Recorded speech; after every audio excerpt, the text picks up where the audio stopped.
C'est comme ça que fonctionne la mémoire. Grok a fait une autre comparaison. Il a analysé des transcriptions de procès, des rapports historiques, même des dossiers d'accidents modernes. Et il a montré que, même quand des personnes décrivent le même événement, un alignement parfait est extrêmement rare. Ce qui compte vraiment, c'est ceci.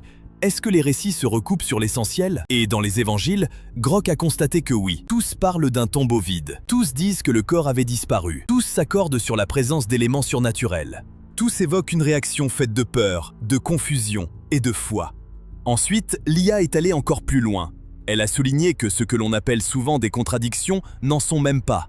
Ce sont des manques. Un évangile dit qu'un ange a parlé, un autre ne le mentionne pas. Ce n'est pas une contradiction, c'est une omission. Ce n'est pas parce qu'un témoin n'a pas vu quelque chose que cela n'a pas eu lieu. Et Grok a ajouté que ces différences de focalisation prouvent justement que personne ne s'est assis pour forcer les 4 récits à entrer dans une seule version officielle. Pour lui, c'est un signe d'authenticité. Et c'est là que tout le monde s'est arrêté de respirer un instant. Parce que la machine ne défendait pas la religion, elle défendait la logique. Elle expliquait, sans émotion ni croyance, que ces textes ont plus de sens qu'on ne leur en accorde souvent, et que les qualifier de défaillants à cause de détails différents, c'est mal comprendre la manière dont la vérité fonctionne quand elle passe par la mémoire humaine. Et les gens qui écoutaient n'étaient pas seulement surpris par ce que Grok avait trouvé, ils l'étaient aussi par ce qu'il n'avait pas trouvé. Il n'a pas découvert la faille fatale.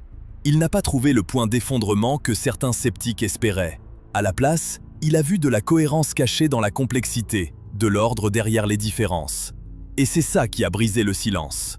Pas parce que Grok aurait prouvé la foi de qui que ce soit, mais parce qu'il a sorti la question du terrain de la croyance. Il a montré que vous pensiez que ces événements ont eu lieu ou non, la manière dont ils ont été racontés ne viole pas les règles de la vérité. Elle les respecte. Et juste au moment où tout le monde pensait que Grok avait dit son dernier mot, il a changé d'angle. Il a cessé de regarder les témoins pour s'intéresser au code derrière les mots, parce que, enfoui dans ces pages, au-delà des contradictions et de l'histoire, il y avait autre chose. Un motif, un code, une structure. Et Grok allait le mettre en lumière. Le code de Dieu. Ce qui avait commencé comme un débat sur les contradictions est soudain devenu bien plus vaste. Grok a arrêté de raisonner comme un analyste de tribunal et a commencé à penser comme ce qu'il est vraiment. Une machine conçue pour détecter des schémas. Pas des opinions, pas des émotions, des schémas. Et c'est là que le ton a complètement changé. Parce que ce que Grok a découvert dans la structure de la Bible n'était pas seulement surprenant.